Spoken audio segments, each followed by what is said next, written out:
Sadarkah kamu? Alasan kenapa isi dompetmu selalu habis dan mentalmu selalu hancur, mungkin bukan karena kamu kurang pintar cari uang, tapi karena kamu sedang dikendalikan.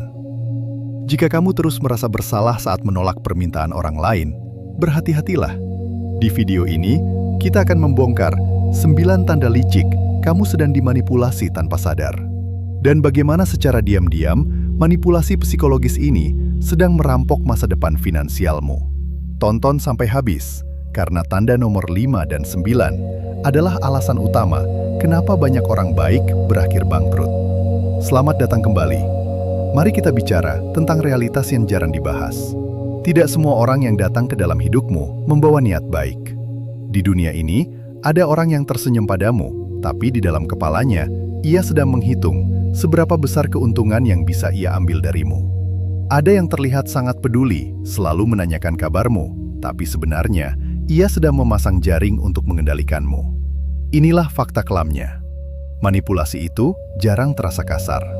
Dia tidak datang membawa senjata. Manipulasi hadir lewat perhatian ekstra, pujian yang melambung, bantuan yang seolah tulus, bahkan mengatasnamakan cinta dan keluarga.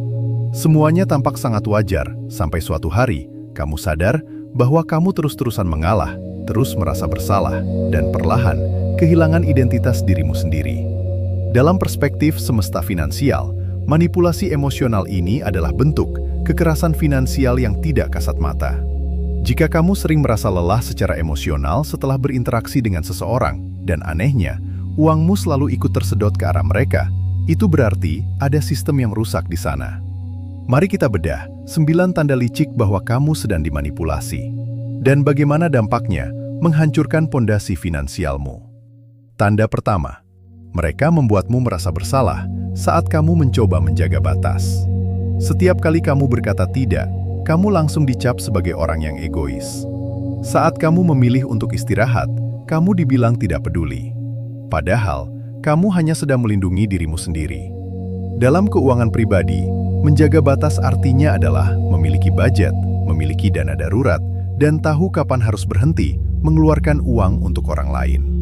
Tapi, seorang manipulator akan menggunakan rasa bersalah sebagai alat kontrol untuk membobol berangkasmu.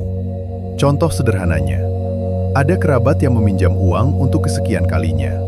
Karena kamu tahu dia tidak pernah bayar, kamu berkata, "Maaf, aku lagi ada kebutuhan." Apa respon manipulator? Mereka akan berkata, "Oh, jadi sekarang kamu udah sukses, kamu lupa sama keluarga. Perhitungan banget sama saudara sendiri." Mereka menyerang karaktermu. Mereka ingin kamu merasa bersalah. Karena orang yang merasa bersalah akan melakukan apa saja untuk menebusnya, termasuk membuka dompet dan memberikan uang hasil kerja kerasnya. Ingat, uang yang keluar karena rasa bersalah bukanlah kebaikan. Itu adalah pemerasan emosional. Tanda kedua, mereka selalu memposisikan diri sebagai korban. Pernahkah kamu bertemu orang yang dalam setiap ceritanya, dia selalu menjadi pihak yang tersakiti? Dunia selalu tidak adil padanya. Bosnya jahat, mantannya gila, teman-temannya pengkhianat.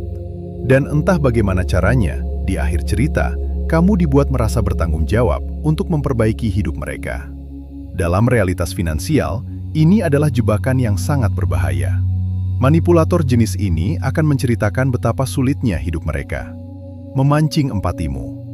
Empati itu memang sifat yang mulia, tapi manipulator tahu bahwa orang yang berempati tinggi adalah target finansial yang empuk.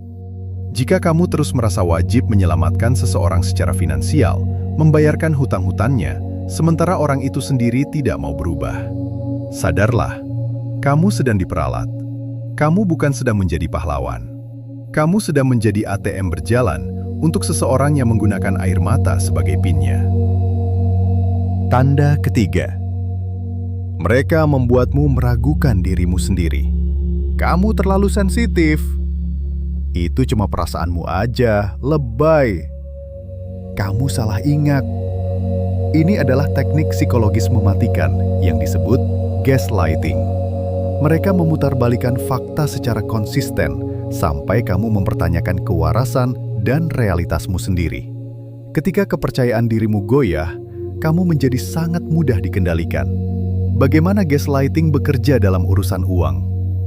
Saat kamu merasa gajimu selalu habis untuk membiayai mereka, dia akan berkata, "Loh, kan uangmu uangku juga. Kamu aja yang terlalu materialistis dan perhitungan mikirin uang terus." Mereka membuatmu merasa bahwa kekhawatiran finansialmu adalah sebuah kesalahan. Mereka mematikan insting keuanganmu, sehingga mereka bisa terus mengeksploitasi uangmu tanpa kamu berani protes. Tanda keempat, pujian mereka terasa seperti jebakan. Di awal hubungan, manipulator akan melakukan love bombing. Kamu dipuji secara berlebihan. Kamu dibuat merasa paling spesial, paling pintar, paling bisa diandalkan. Tapi perhatikan polanya. Setelah pujian itu, perlahan akan muncul tuntutan balasan. "Wah, kamu memang yang paling sukses di keluarga kita. Kamu doang nih yang paling ngerti bisnis." Setelah egomu terangkat, boom, masuklah permintaannya. "Boleh dong suntik dana buat usahaku." Jika sebuah pujian membuatmu merasa berhutang, itu bukanlah ketulusan. Itu adalah strategi marketing emosional. Mereka menyanjung egomu agar dompetmu terbuka lebar tanpa perlawanan. Tanda kelima, kebaikan mereka selalu punya tagihan di belakang. Mereka mungkin pernah membantumu, tapi suatu hari saat kamu menolak permintaan mereka, kalimat sakti ini akan meluncur. "Ingat ya, dulu waktu kamu susah, siapa yang bantu kamu? Kalau bukan karena aku, kamu nggak akan bisa kayak sekarang." Ini adalah manipulasi tingkat tinggi. Kebaikan sejati tidak menyimpan buku besar berisi daftar utang emosional. Jika setiap bantuan selalu diungkit-ungkit untuk memaksamu melakukan sesuatu, itu bukanlah memberi. Itu adalah investasi untuk mengontrolmu. Kamu menukar masa depan finansialmu untuk membayar hutang budi fiktif yang sengaja diciptakan oleh seorang manipulator.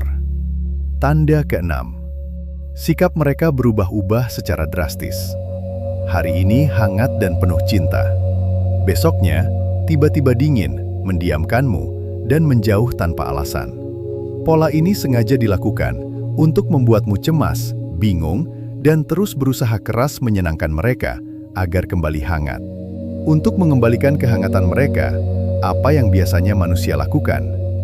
Mengeluarkan uang, membelikan hadiah, mentraktir, atau membayarkan cicilan mereka.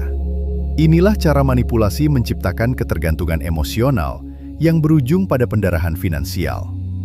Tanda ketujuh, rahasiamu dijadikan senjata. Awalnya, mereka tampil sebagai pendengar yang baik. Kamu merasa aman menceritakan segalanya. Tapi perhatikan apa yang terjadi saat konflik muncul. Semua kelemahanmu dilempar kembali tepat ke wajahmu untuk menjatuhkan mentalmu. Seorang manipulator mengumpulkan informasi bukan untuk memahamimu, tapi untuk menguasaimu.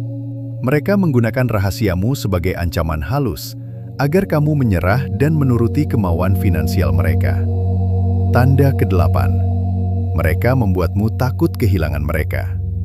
Kalau kamu sayang sama aku, harusnya kamu beliin barang ini. Kalau kamu beneran sahabatku, kamu pasti mau jadi penjamin pinjamanku.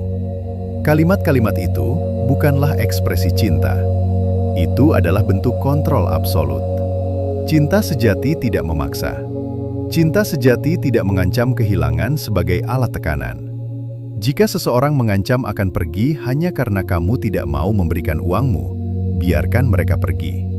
Kehilangan manipulator adalah keuntungan terbesar bagi portofolio finansialmu. Tanda kesembilan, mereka membuatmu merasa berhutang hidup. Mereka mengklaim bahwa segala pencapaian yang kamu miliki hari ini adalah karena campur tangan mereka.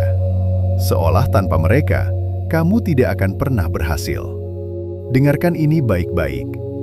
Bantuan dari orang lain memang harus dihargai. Tapi, tidak ada satu orang pun yang berhak memiliki kendali atas hidup dan masa depan finansialmu. Kamu bekerja keras. Kamu memeras keringat. Menghargai masa lalu bukan berarti kamu harus menggadaikan kebebasan finansialmu di masa depan. Manipulasi, pada akhirnya, seringkali tidak berwajah jahat. Ia bisa sangat lembut, penuh perhatian, dan terlihat tulus. Tapi ingatlah, dampaknya akan selalu sama. Kamu kehilangan suaramu, kehilangan batas privasimu, dan pada akhirnya kamu akan kehilangan masa depan finansialmu. Sadar adalah langkah pertama. Kedua, mulailah belajar berkata tidak. Mulai hari ini, berhentilah menjadi orang yang sekedar baik sampai rela dimanfaatkan. Jadilah orang bijak yang tahu persis kapan harus memberi dan kapan harus berhenti memberi. Jika video ini menamparmu, bagikan video ini ke teman atau keluargamu yang mungkin sedang terjebak dalam siklus manipulasi. Tulis di kolom komentar, dari 9 tanda tadi, nomor berapa yang paling sering kamu alami? Jangan lupa like, subscribe, dan nyalakan lonceng agar kamu terus bisa memenangkan semesta finansialmu.